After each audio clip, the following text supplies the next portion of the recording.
Dispute है। Thailand कहता है कि बहुत सारा बॉर्डर का हिस्सा जो है वो फ्रांस ने कंबोडिया को दे दिया, और कंबोडिया कहता है कि नहीं, बहुत सारा बॉर्डर के एरिया जो है वो थाईलैंड को मिल गया। तो ये जंग जो है वो आज छिड़ चुकी है, और ये पहली डायरेक्ट वॉर है इन दोनों कंट्रीज़ के दरमियान। इससे पहले जो वॉर्स हुई हैं इन दोनों कंट्रीज़ के दरमियान, वो आप कह सकते हैं कि एक तरह से स्कर्मिशेस हुई थी बॉर्डर्स पे, लेकिन इस बार जो है वो डायरेक्ट थाईलैंड की तरफ से इन्वेजन कर दी गई है कंबोडिया की। और अब देखेंगे कि आने वाले वक्त में मामलात किस तरफ जाएंगे, चाइना का क्या स्टांस होगा, मलेशिया का क्या स्टांस होगा, पाकिस्तान, इंडिया, अमेरिका,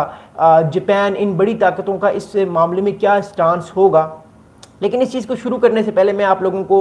ये बताता चलूँ ये कॉन्फ्लिक्ट शुरू क्यों हुआ। लेकिन उससे पहले हम जानेंगे कि थाईलैंड और कंबोडिया जो दो मुल्क हैं, ये बेसिकली जो है ये इस वक्त जो है वो कहाँ पे लोकेटेड हैं, ये किस जगह पे क़याम मुकीम है, और इन कंट्रीज़ के दरमियान ये कॉन्फ्लिक्ट क्यों छिड़ रहा है, और ये कब से इन दोनों ममालिक के दरमियान कॉन्फ्लिक्ट छिड़ा है, और ये फाइनली आज जो है वो वॉर की सूरत इख्तियार कर गया है। हम टाइम लाइन इसकी डिस्कस करेंगे, और फिर मैं आप लोगों से शेयर करूँगा इसकी इम्प्लीकेशंस क्या हैं, अमरीका और चाइना का रोल इस कॉन्फ्लिक्ट में क्या हो सकता है आने वाले टाइम पे, और कैसे ये ममालिक जो हैं वो अपनी जंग ख़त्म करके पीस की तरफ जाएंगे। तो सबसे पहले मैं आप लोगों को बताना चाहता हूँ कि जो थाईलैंड और कंबोडिया का जो बॉर्डर है वो तकरीबन 800 किलोमीटर का एक बॉर्डर है दोनों कंट्रीज़ का। ये दोनों कंट्रीज़ एक दूसरे के नेबर हैं, और 800 किलोमीटर का इन दोनों कंट्रीज़ के दरमियान बॉर्डर है, और ये नेबर्स शुरू से नेबर्स हैं, और इनके दरमियान शुरू से ये बॉर्डर की टेंशन्स रही हैं, पर्टिकुलरली पिछले 70 ईयर से, जब से कॉलोनी जो थी उसने इस इलाके को छोड़कर वो गए थे, तब से जो है मामलात यहाँ पे बड़े डिस्टर्बिंग हैं, और दोनों कंट्रीज़ एक दूसरे को प्रोवोक करते हैं बार बार, और वो कहते हैं कि हमारा बहुत सा इलाका दूसरे कंट्री को इलीगली दिया गया, वो हमें वापस चाहिए। इस वजह से टेंशन दोनों कंट्रीज़ के दरमियान रहती हैं, और जो मिलिट्री है वो बॉर्डर्स पे बड़ी सख्त स्क्रूटनी और बड़ी सख्त सिक्योरिटी करती है। अब आगे हम चलते हैं तो मैं आपको बताता हूँ जो थाईलैंड की पॉपुलेशन है वो तकरीबन 7 करोड़ के लगभग है, तकरीबन 60 करोड़ जो है वो आबादी है थाईलैंड की, यानी तकरीबन 70 मिलियन आबादी है थाईलैंड की। और जो कंबोडिया है उसकी आबादी जो है वो तकरीबन 1.5 करोड़ है, यानी आप कह सकते हैं कि 1 करोड़ 50 लाख आबादी है कंबोडिया की, यानी तकरीबन 3 गुना ज़्यादा आबादी है थाईलैंड की। तो थाईलैंड आबादी के लिहाज से इकनॉमिकली वाइज एक बड़ा मुल्क है कंबोडिया से। बट अब इस जंग में देखेंगे कि किस मुल्क की जो है वो शिकस्त होती है, कौन सा मुल्क जो है वो ये जंग जीतता है। बट जो जो वक्त गुजर रहा है दोनों कंट्रीज़ के दरमियान कशीदगी बढ़ रही है, और आने वाले वक्त में कशीदगी बढ़ेगी। अगला इंपॉर्टेंट आप लोगों को बात बताता हूं कि अभी इस जंग के दौरान दोनों ममालिक के जो कॉन्फ्लिक्ट हुआ है, अभी तक 10 लोग 10 पीपल जो है वो किल हो चुके हैं दोनों साइड्स की तरफ से।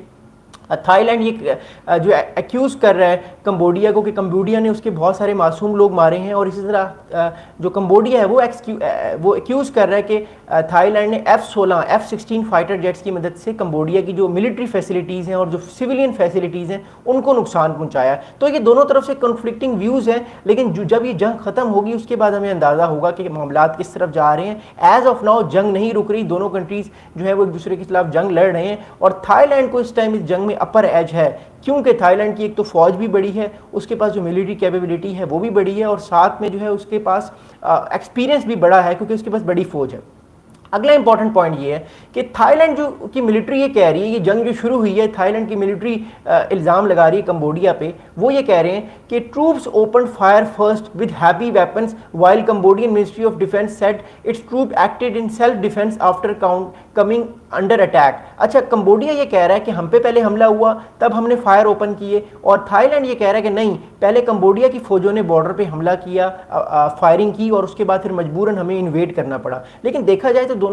तो थाईलैंड की तरफ से हमारा एनालिसिस है कि एक तरफ से प्लानिंग थी कि हमें किसी ना किसी तरह इस इलाके को लेना है वापस, जो कि फ्रांस ने अपने कॉलोनियल दौर में ये इलाका जो था वो डीमार्क करके कंबोडिया को दे दिया था।